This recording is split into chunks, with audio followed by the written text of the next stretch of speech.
Hello, agents. It's Happy Friday time. For those coming here for the first time, as always, thank you for stopping by. Today, I want to talk about something that may or may not be very obvious, especially to new players. But before we do that, I wanted to mention the channel's very first members.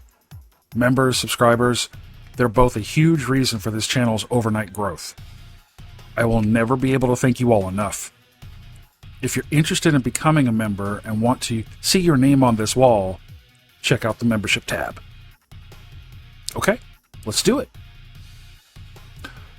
What if I suggested that you don't need a better gun? You need better control. In the Division 2, the most powerful weapon isn't a weapon at all.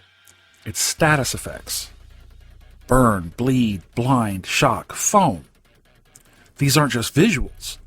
They're the reason some players melt entire squads while others are dropped in seconds.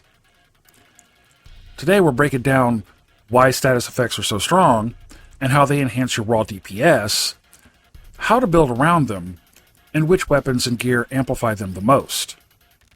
No, it's not a build video. It's explaining one of the reasons you see other content creators just eviscerate NPCs in their videos. Just one of the many reasons. Alright, let's define what we're dealing with. Status effects are any non-damage overtime conditions you inflict that change enemy behavior, or remove it entirely. Now here's the big five you'll see most. Burn. Well, that's obvious. It catches NPCs on fire and forces enemies to stagger or roll. Bleed.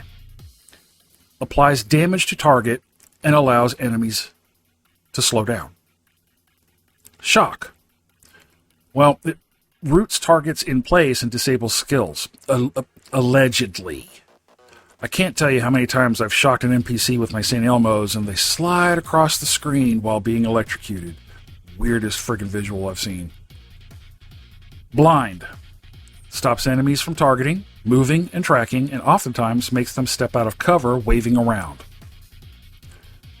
And then you have Ensnare. Usually something with a shock or foam, and that freezes enemies in place completely. Now, they don't just hurt the enemies, they control them.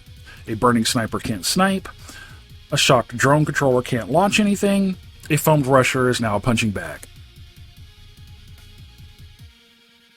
So, why is this better than just more bullets? Well, status effects disable the enemy actions. Your time to kill drops because enemies don't fight back. They control space. Foam and fire create breathing room for repositionings. They scale. The longer the fight goes, the more powerful status becomes, especially in legendary and heroic content. They also ignore armor. That 13 million armor boss, foam still freezes him, he still bleeds, he still burns, he's still blinded, he's still shocked. Alright. So how do you build for this? Okay, well, let's break it down with some examples. We'll use the Vial Mask as an example. It applies a damage over time debuff every time you inflict a new status. The damage scales with your skill tier. Pairs perfectly with Foam or Firestarter Chem. Great with a Pyromaniac. Your Wyvern Wear, well, gives you 10% status effects duration. Perfect for stacking damage on targets' uptime. Golan Gear gives you raw status effect boosts. Some mods to use, you got skill duration, skill haste, and status effect. Okay, let's talk tools. These weapons either inflict, enhance, or benefit directly from status effects. An example is the St. Elmo's engine. It fires electrified bullets that shock enemies. Now, you have to hit 100 bullets on an enemy or enemies before the next magazine has those electric shock rounds. Now, it works great with shock traps. Now, shock traps doesn't do anything to trigger St. Elmo's, just using it as a combination. Now your Pyromaniac, well, it gives you 15% damage to burning enemies. It turns every fire effect into a damage multiplier. One of my favorites is the Bleed Build synergy. Bloodsucker or Bleed Out talents, they work pretty well together.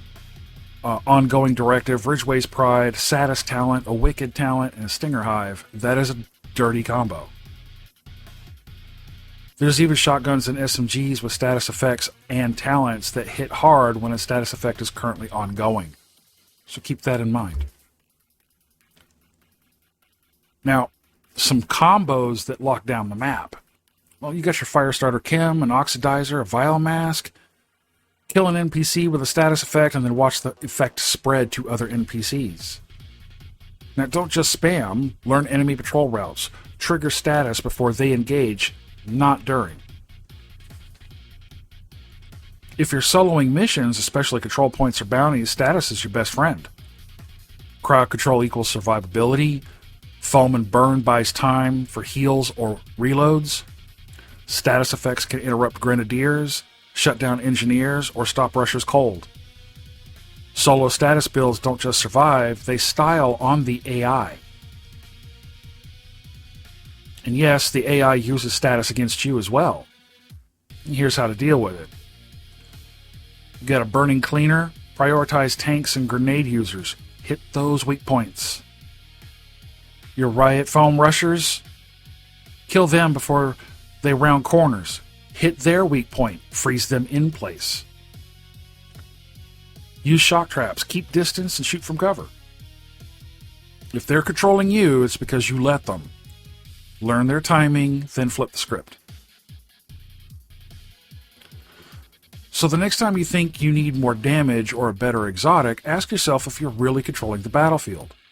Because the real power in the Division 2 isn't the status of your weapon and gear, it's the status effect you're throwing at the map. Well, I hope you enjoyed this video, and for you new players, I hope it helped.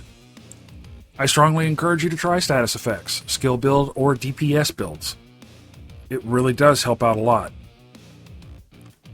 Thank you so much for watching. Please feel free to leave a like, share it with someone you know who might benefit from bleeding their enemy NPCs. Remember, the membership info is available on the membership tab for the channel. We're on X and Discord. Clans are on PC, PlayStation, and Xbox. And I hope everybody has a good weekend. And until the next one, this is Hannibal, signing off.